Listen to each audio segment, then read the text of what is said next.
there, this is Sarah Kuhn. If you are an INFJ or in a relationship with an INFJ or related to an INFJ in any way, and you want to figure out how they operate, what makes them tick, and how to communicate with them better, this is the show for you. It's called The Quiet Ones. This is a show that deconstructs INFJs, what they are, how they think, how they feel, how they operate, and how they relate to people with other personality types. Whether you have just found out that you're an INFJ or have known for a number of years, there is something for everyone. You will learn more about your personality type so that you understand who you are and understand how you operate in the workplace, in relationships, in your family, and with friends. I want you to walk away from every episode feeling like you have a place of belonging, feeling like you are no longer alone, feeling like you have a place to be heard and seen and understood as you really are. This is a place to connect with other INFJs, to learn and grow and really thrive. I want to give you inspiration and real-life strategies that are going to help you figure out how to live your best life every single day. Though INFJs are very rare, you are not alone in this world. You are not the only one who thinks the way that you do and feels the way that you do. Hear from real INFJs just like you. Before we get started, just a quick word from our sponsors. Thank you to Darren, Kate, and Rachel Ann for becoming Patreon sponsors.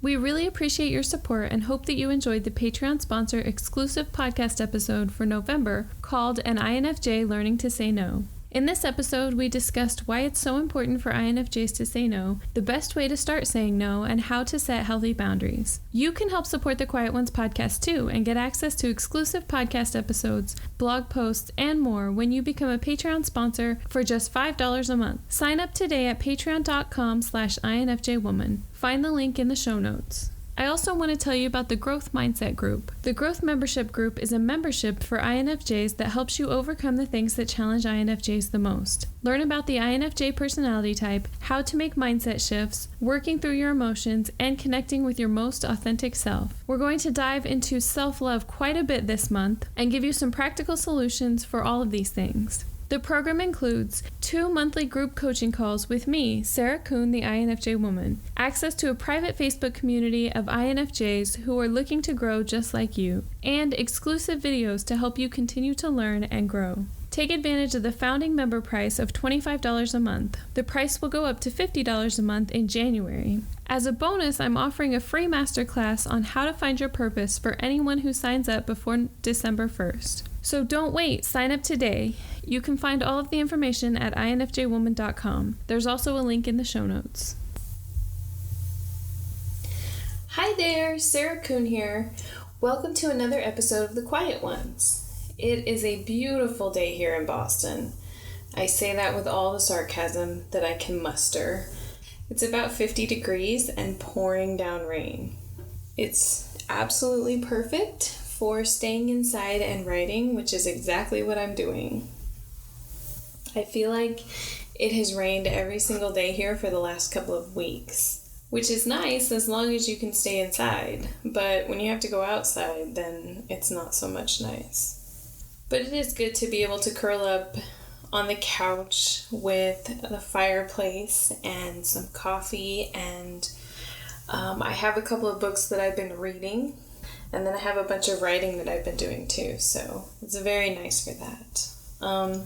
I wanted to give you an update on my book. It's coming along really well.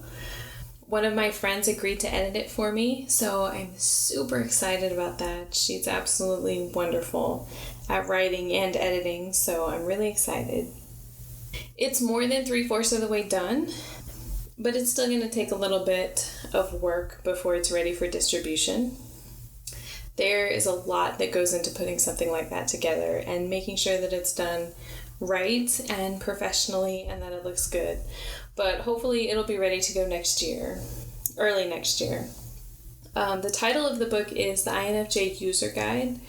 It's all about INFJs, our personality, what we do in certain situations, and how to handle certain things. It's meant to be a guide for INFJs for their own personality, but then also for anyone who has an INFJ in their life who wants to know more about us. Like I said, I don't have a release date or anything yet, but I wanted to tell you about it because I'm so excited about it. And if you're interested in getting updates about it, I've created a form for your email addresses so that I can keep you in the loop. And there's a link for it in the show notes, or you can find it on the front page of my website, which is infjwoman.com. So in this episode, we're going to talk about why it's so hard for INFJs to ask for help. This is something that I've often wondered myself, and I hadn't really sat down to explore it until I started thinking about it for this episode. I am terrible at asking for help. I have to be practically dying or so completely overwhelmed that I crash before I reach out to anyone.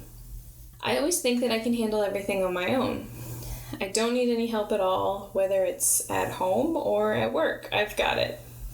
But I know that there are a few reasons that we as INFJs struggle with asking for help. The first reason is that we're introverted. We aren't naturally inclined to talk to people just to talk. It's hard enough to reach out to somebody at all, even when we are giving them something or doing something for them. So it's much more intimidating for me to call someone, even a close friend or loved one, and say, "Hey, I need something. Can you help me?" There are a few things that I can think of that are worse for me. Most of the issues that I've needed help with have been mental health problems, where I've taken on too much or needed some support, or financial problems, which is even worse. There is nothing in the world worse for me than having to call somebody and say, "Hey, can I borrow some money?" Nothing. But it happens. And it happens to almost everyone at some point. The next reason is that as INFJs, we're extremely private. I don't just want other people involved in my problems. INFJs are very private about everything that matters to us. We don't like to talk about anything that is troubling us, especially not about something that we feel like we're failing at. So because we think that we can do everything on our own, because a lot of us have had to do things on our own, it's difficult for us to reach out and say, "Hey, I think I'm failing here and I need some help." The next reason is that we're very independent. I like to handle things on my own as much as possible. I'd rather struggle and fight through a mess than admit that I can't figure something out by myself. I suppose part of that is pride, but part of it is my problem-solving ability, though, too, which leads us to the next thing. INFJs are great problem solvers because we use both our thinking and feeling at the same time. We see all the sides of issues and many ways to fix them, too. That's why it's so difficult for us to say, "Okay, I can't figure this out. Can you help me?" To us, it's almost like saying that we're not smart enough to figure it out, or it feels that way, right? Which leads us to the next thing, which is that we are very intelligent. We don't want to admit that we can't figure something out. We put a lot of faith and confidence in our problem-solving abilities and our intuition. Generally, we are extremely intelligent, and we don't want to admit when something is too difficult or impossible for us to get through on our own. Another reason why it's difficult for us to ask for help is because we're people pleasers. INFJs are great people pleasers who like to solve other people's problems. We are great at solving problems, especially for other people. We like to be the go-to resource for our friends. We're just not as adept at asking for their help. We want to be the saver, not the saved. Another reason is that a lot of us have toxic friends. As INFJs, a lot of times we are in that people pleaser role, and we attract people who are toxic like magnets. We tend to end up with a lot of friends who take a lot from us and then are completely unavailable when we need them. Do you have any of these friends? I know that I do. I have so many friends who expect me to be there for them all the time, whenever they need me. But when I need something, they are nowhere to be found. We have difficulty asking for help because these friends will not only not be there for us, they will make us feel bad for needing help at all. Most will never let us forget that one time when we asked for help, yet fail to remember the hundreds of times that we showed up for them. I had a boss who asked me to go to an event and manage 75 guests all by myself. I used to go to these events every single weekend, and I was perfectly fine managing 25 to 30 or 40 people, but 75 felt like a lot for me. So I told him that I didn't feel comfortable managing that many people by myself, and I asked if maybe I could have some help, if somebody else could go with me. He asked if I was refusing to do my job, and then told me that he didn't want me going to the event if I wasn't capable of doing the job. So then he walks to the office next to mine, who was a guy, a friend of his, and asked that guy to go to the event. And he told that guy, hey, you're going to be managing 75 people, and I know 75 is a lot, and do you think that you're going to need some extra help? Because I know that 75 is a lot, and we can provide extra people if you need extra people. I don't want you to be overwhelmed. I couldn't believe my ears, honestly. But what I learned later is that he was a classic narcissist. He used things like that to try to control me and make me feel bad about myself. Every time I think about those things, I'm so glad that I got away from him. When you have these kinds of people in your life, it's easy to fall into thinking that you're not enough. It doesn't happen all at once. In fact, you probably won't even notice that it's happening. But little by little, you'll start to question your own sanity. And then you start doubting yourself. And instead of asking for help, you start looking for what's wrong with you. It's really difficult asking for help, whatever reason that you can come up with. This is something that I've struggled with and that I'm still working on. I've learned how to take care of myself so well that it's really hard to let other people in. But I also know that I do need help sometimes, and that there are certain people that I will go to when I need help. It's usually in those times that you find out who your friends are. When you're in a bad spot and you ask your friends to show up for you and they don't, then you know. That's a hard way to find out too, but at least you have your answer, right? Asking for help is difficult, but it is also necessary sometimes. The best thing that you can do is realize that you're not alone. Everyone needs help sometimes, and though it's difficult to reach out and ask for it, sometimes it's necessary. It's also easier to ask for help sooner rather than later. Sometimes when you wait too long, the situation is already too bad, and there's nothing more that can be done to fix it. Asking for help doesn't make you weak or stupid. It makes you brave and courageous. It means that you looked your fear in the eye and won. It may not always turn out the way that you think it will, but that can be good and bad. But you will never know until you ask.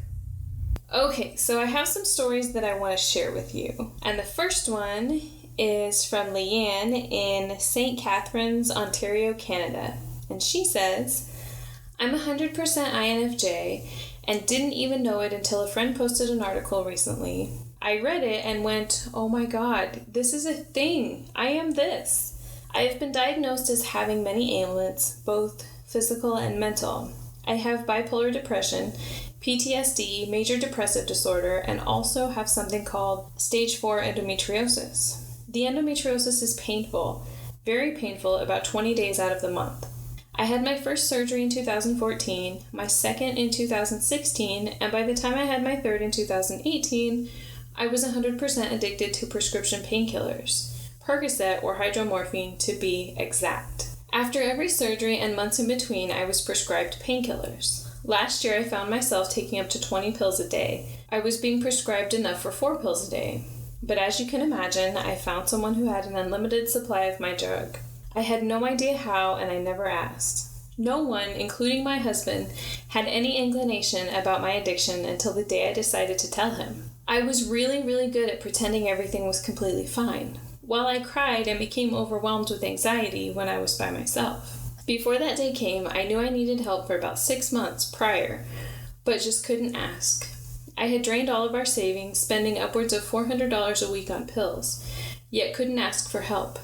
I felt my problem was too bothersome, and it would just be a burden. In my mind, no one would care. The day I called the treatment center was March 29th, 2019, and yes, it was a huge deal, and they really cared. I told my husband, and he was so shocked that he was convinced I didn't need help. He thought I was making a bigger deal out of it than it was, until I showed him our savings account and told him how many pills I was taking. How did I keep this from him for so long? He still can't believe how well I functioned while holding on to this huge secret. I have been on methadone since March, and I'm doing so much better. But it took months for me to ask for help, even though I knew I needed it for so long. Liam, thank you so much for sharing your story. I am sure that it must have been incredibly difficult for you to share it, but I really wanted to say thank you because I know that there are other people out there who struggle with the same thing. And I can only imagine how difficult it is to reach out for help, but I'm so glad that you did and that you're doing better. I wanted to share with you my story because I've had some issues too. There are so many stories that I could share with you and so many things that I could talk about here. I'm really good at saying that I'm fine when I'm struggling so bad that I can't breathe. I can easily think of 15 different times that I should have asked for help, but I didn't. One of the worst times for me was about 5 years ago. I was working with that narcissistic boss that I was telling you about just previously, and I was feeling worse and worse all of the time. I had lunch with a friend of mine, and I poured my heart out to her, and she told me that she felt very similar to the way that I felt, and she told me that she had depression, and she also said that she thought that I had it as well, and she suggested that I go and see her counselor, just to see what her counselor thought. But I quickly dismissed her. There was no way that I could have depression. Nope, that was something that crazy people had. That's what I thought. And so I just thought, nope, there's no way that I have that. Why would you even suggest that? So a couple of months go by, and I was struggling more and more every single day. I didn't feel well at all. I'd lost interest in everything that I used to like. I stayed home all the time, and I slept a lot. When I wasn't sleeping, I was very focused on losing weight. I was trying really, really hard, exercising obsessively more than 2 hours a day most days. I had hired a personal trainer who was incredibly expensive, and I was like, if I'm going to hire a personal trainer, I'm going to get the best, and I'm going to put my all into this. But I was getting super frustrated because months had gone by, and I still wasn't losing any weight. But on top of all of this exercising, I couldn't stop eating. Eating was the only thing that made me feel better, so I ate a lot. And of course I ate the wrong kinds of food too. But I wanted to lose weight so much at the same time. I finally got to the point where I realized something was really, really wrong, and that maybe I did need help. I was searching everywhere for the answers, and I couldn't find the answers. So I reached out to my friend again, and I asked her for her counselor's information, and I went to see the counselor. And I won't tell you that that fixed everything and I got better right away, because that's not how depression works. It's a battle every single day for me. Even now it's a battle 5 years later. But now that I know about it, I know what signs to look for, and I know what I need to do to make sure it doesn't get too bad. And when it does get bad, I know how to care for myself until it gets better. I'm not so hard on myself as I was before. I really hope that by talking about it, we can stop some of the stigma around it and help other people who are struggling to get help as well. Depression isn't something to be ashamed of. A lot of people struggle with it every single day. Most people will struggle with it at some point in their lives. There are several different kinds of depression that you can have, and it shows up differently for different people. It's certainly not something that you can control, and it's also not your fault. You can't help that your brain doesn't make serotonin like it should. You can't help some of the life circumstances that you go through. But you can eat certain kinds of foods and get plenty of sleep and rest when you feel like you aren't yourself. And you can reach out and talk to somebody about it as well. Okay, so I have one more story that I want to share from you, and it's from Colleen in the UK. And she says, it took me a little time to accept and then understand what being an INFJ meant and how I could best use and develop the different parts of my personality. As an INFJ, it means that I am in an enviable position as a mindset and personal growth coach. I see what others can't see. I can understand a situation quickly, problem solve, and create an effective strategy. I'm energetic and empathic, and I'm intensely passionate about what I do. I have embraced my unique strengths and used them to help others. For this, I am exceptionally grateful. Colleen, thank you so much for sharing your story. I'm so glad that you found self-acceptance and that you found a career that you absolutely love. I know that for me, being a coach really feels like my purpose. I absolutely love helping people to get through some of the things that they're struggling with and to learn more about themselves. It's amazing to see somebody grow and change right before your eyes. Okay, so there's one other thing that I wanted to talk to you about. And I know it's a little bit early, but I thought that we could get a head start this year. So one of my favorite things in the whole world is New Year's resolutions. And like I said, I know that we're still thinking about Thanksgiving, but it's not too early to think about what you want to change next year. New Year's resolutions for me is always a big thing because I'm always thinking about ways to improve myself and what I want to change.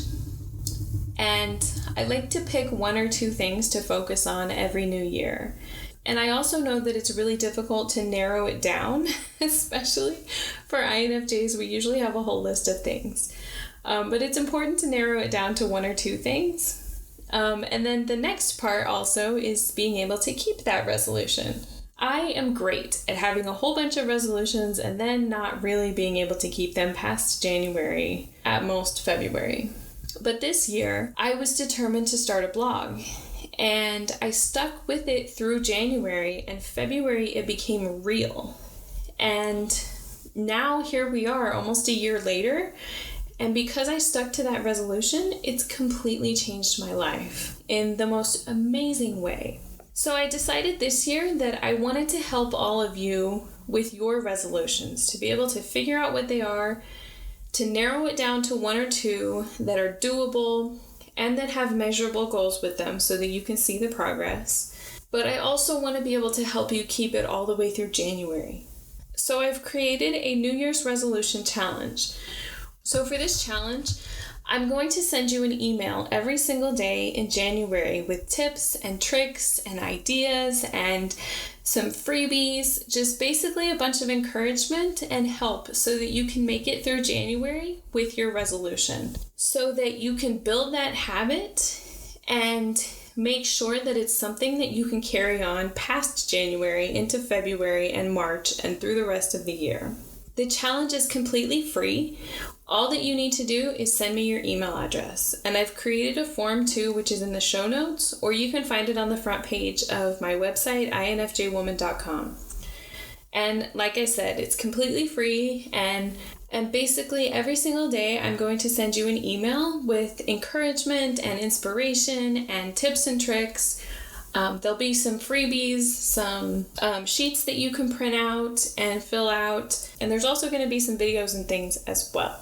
And another thing that I have that's going to help you throughout the next year is I've created a planner. I have been obsessed with calendars and planners for the longest time, and I've always wanted to make one of my own. So I finally did it. And to me, it looks kind of like a bullet journal, and it has that feel to it as well. So it's just something where you can keep all of your thoughts organized and your schedule organized, and you can also keep track of your goals and your progress as well through your goals. I know that most of us have our lives on digital calendars these days, but this one is printed, and you can purchase it on my website, which is infjwoman.com. If you go there, you'll see it on the front page of my website. I have a digital calendar, like most everybody else, just to keep track of my business and my work. But I love calendars that are in print or planners, because it has a page for every month, but then it also has a page for every week, so you can keep track of a lot of different things in there. But I love to keep track of things in a written planner, in an actual physical planner, because I love to keep them and write in them and then save pictures and save receipts and tickets and all that kind of stuff, because I'm kind of obsessed with bullet journals and scrapbooks. But I love to keep them so that in the future I can look back on them and see the things that I was struggling with before and see the progress that I've made too. Definitely check it out. You can find it on my website at infjwoman.com. All right, that's all that we have for today. Thank you so much for listening. I really and sincerely appreciate every single one of you. If you have a story that you would like to share, I would love to hear from you. You can submit it to podcast@infjwoman.com, or you can send it to me as a direct message on Instagram or Facebook at INFJwoman. Also, if you love the podcast, please subscribe, and please also leave a review wherever you listen to podcasts. It helps other people to be able to find us. And tell your friends as well. Thank you so much for listening and supporting the Quiet Ones podcast. We will see you again next week.